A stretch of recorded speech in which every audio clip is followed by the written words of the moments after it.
At a national prayer breakfast in 2010, President Obama reflected on the devastating earthquake in Haiti that had just taken place, saying, quote, "We become numb to the day-to-day crises. We become absorbed with our abstract arguments, our ideological disputes, our contests for power. And in this Tower of Babel, we lose the sound of God's voice." Babylon and its related biblical symbolism are popular features among both conservatives and liberals in the U.S. It's a favorite metaphorical device of Pat Buchanan, and according to my guest, Erin Runions, it is a useful lens through which to examine the contradictions of the current American political landscape on issues such as war, militarism, capitalism, global trade, sex, and sexuality. Erin Runions is an associate professor at Pomona College in Religious Studies and Gender Studies and chair of the Department of Religious Studies. She is the author of several books on the intersection of biblical interpretation and culture. She's also been an activist for many years, working on police brutality and prison injustice, globalization, anti-war activism, feminist and queer organizing, and she currently helps facilitate a writing workshop inside a women's prison in Chino. She's also involved in the struggle for environmental justice in the city of Pomona, and she's a very busy woman taking time out of her day to join us here on Uprising. Welcome to the show, Erin. Thank you. Thank you for having me. It's a pleasure to be here. So your book is called The Babylon Complex, Theopolitical Fantasies of War, Sex, and Sovereignty. First, for those of us who are not Christian or are but aren't familiar with all of the mythology, explain what the Babylon story is, the Tower of Babel icon, and where it comes from. So there are, in the Bible, this is all a biblical discourse, there are many texts about Babylon, and there's three main strands. The first is a historical strand in which the Babylonian Empire under Nebuchadnezzar conquers Israel and takes Israel into captivity and destroys Jerusalem and the temple. The second is that story of Babel that you mentioned. The story is a mythic story that tells of people building a tower and God frustrating their efforts by creating multiple languages.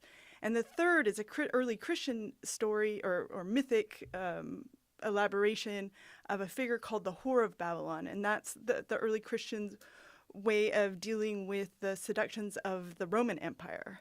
So in contemporary culture and in these uses, political uses, sometimes all of those three get conflated together.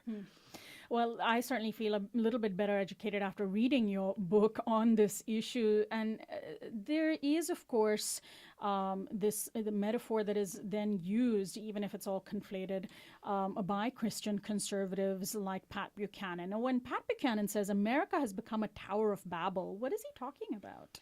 So Pat Buchanan is afraid of immigrants, which is something, we can see happening in Southern California right now. And in Murrieta, there's all of this fear of immigration. And it's really, this image can be very useful to sort of fuel that fear, because the multiple languages, the diversity, this is fearful for some people. And so people are afraid of that kind of difference.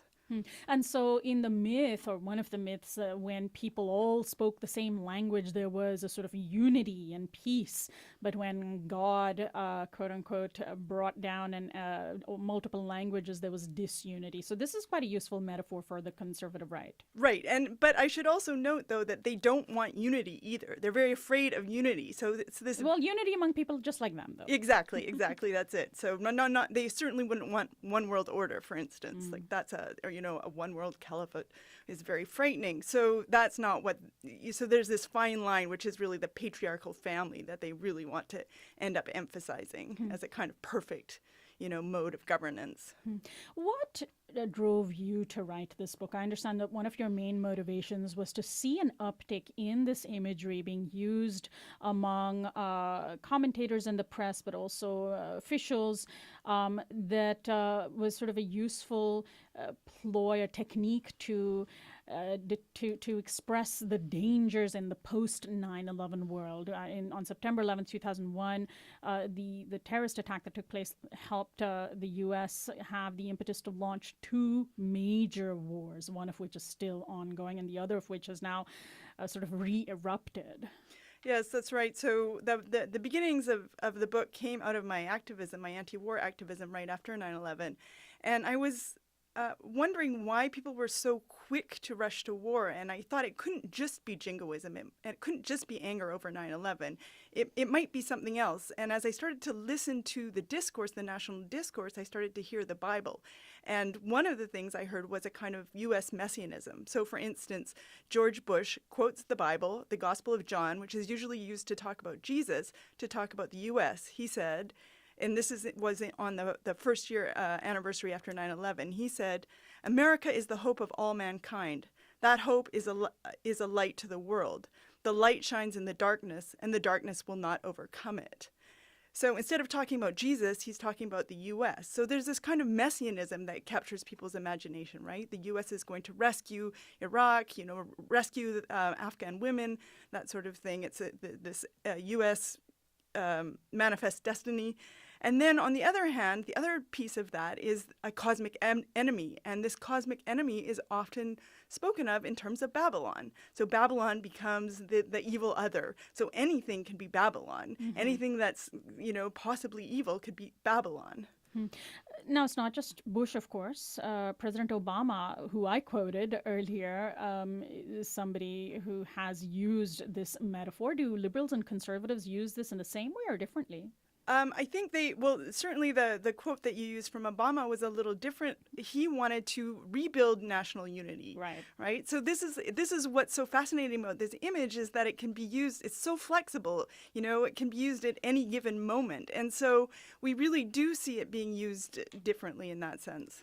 So what about about this myth of Babylon? Then how did that also become a useful lens through which anti-war activists could understand religious conservative motivation for war? And then what came after the wars were launched, which was the horrific allegations of, well, not just allegations, documentations of torture, some of it very sexualized torture in Iraqi and even Afghan prisons? Yeah, so one of the things that I talk about in the book is that the song Rivers of Babylon was part of the torture playlist. So that song is taken entirely from the Bible and mostly from Psalm 137. Psalm 137 is a text that speaks of the ancient Israelites' sadness in exile, but it ends up with this horrific revenge fantasy, which says, happy is the one who will dash the Babylonian children against the rocks. Now, of course, the song Rivers of Babylon, which is a reggae tune, doesn't include that line, but that is a kind of haunting of that usage at Abu Ghraib. It makes us think that maybe something more is at work in torture. Maybe there's a kind of revenge fantasy going on. And then how useful a tool was that to motivate ground troops, many of whom were the ones doing the torturing, and some, of course, were CIA agents? So it's hard to know exactly how it motivated, but of course we do have some evidence that chaplains were using this image to think about Iraq, because of course the ancient city of Babylon is in Iraq. So there was this conflation between modern day Iraq and the ancient, evil empire of Babylon, and so we have some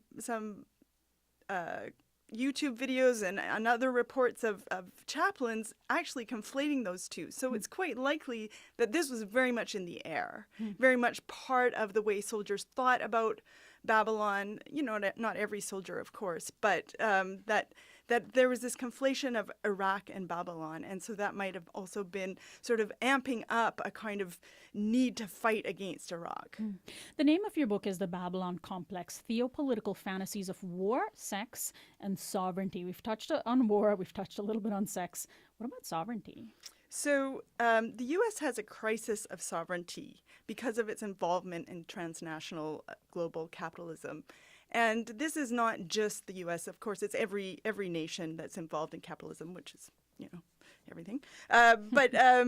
So Babylon really so the reason it's a crisis is because trade deals basically undermine national laws or national ability to protect their citizens from corporate harm, and at the same time, nations are feeding into the market, they're participating in the market, so they're also undermining their own sovereignty. So Babylon, because it's so flexible, is a perfect symbol that helps to manage this crisis. And do U.S. officials use this rhetoric and this language when they're talking about sovereignty? I haven't heard it in precisely that sense, although I think the quote that you used from Obama really sort of points that out, that it's related. But the way it's used in the way that the U.S. tries to sort of shore up its sovereignty is, for instance, through war. And then it's also used not by U.S. officials but by other commentators to comment on capitalism, to raise excitement about capitalism. Right. And so on that issue, we know that the conservative right in this country, the extreme right in this country, practically believes that Jesus was a capitalist, an uber capitalist, right? So do these myths then become useful for the kind of rhetoric we might see in right-wing churches to justify looking out for one's own and supporting policies that boost the 1%, et cetera? Well, absolutely. And one of my favorite findings was that Glenn Beck devoted a whole show to the Babel story, to worry about the dangers of regulation, of one world order, of all kinds of horrible evils.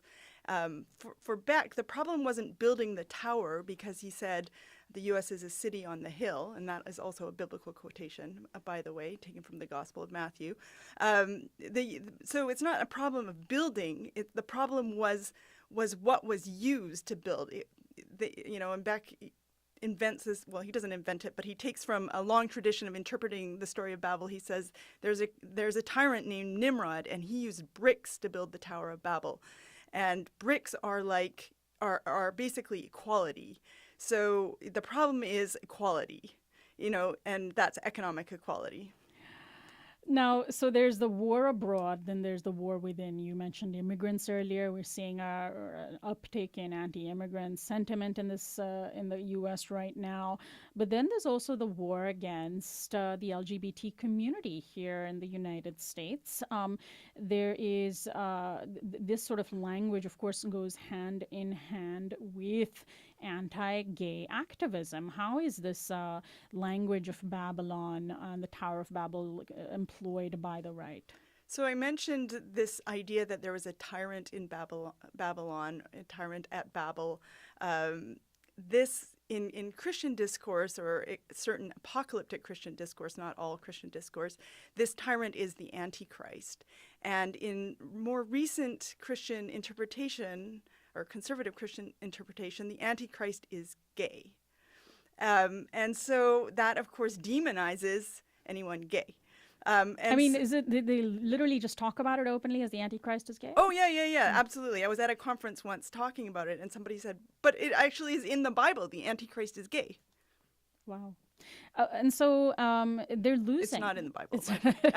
There's an interpretation. You can get there, but it's certainly not the only interpretation. And the Antichrist really is not actually mentioned in the Bible. It's mentioned, I'm sorry, but it's not elaborated in the Bible in the way that it's elaborated in a series of interpretations that come after the writing of the Bible. Now, with George W. Bush, during his presidency, this sort of rhetoric got a big boost from the White House. Obama certainly employs some of the language, maybe not as strongly. He's certainly a big believer in manifest destiny, as some of his speeches show, but his language isn't as colored by the evangelical tones that Bush had. Do you see the movement that employs this language, the atmosphere in the U.S. that thrives within this biblical world and its rhetorical devices? Do you see it on the rise, or is it waning?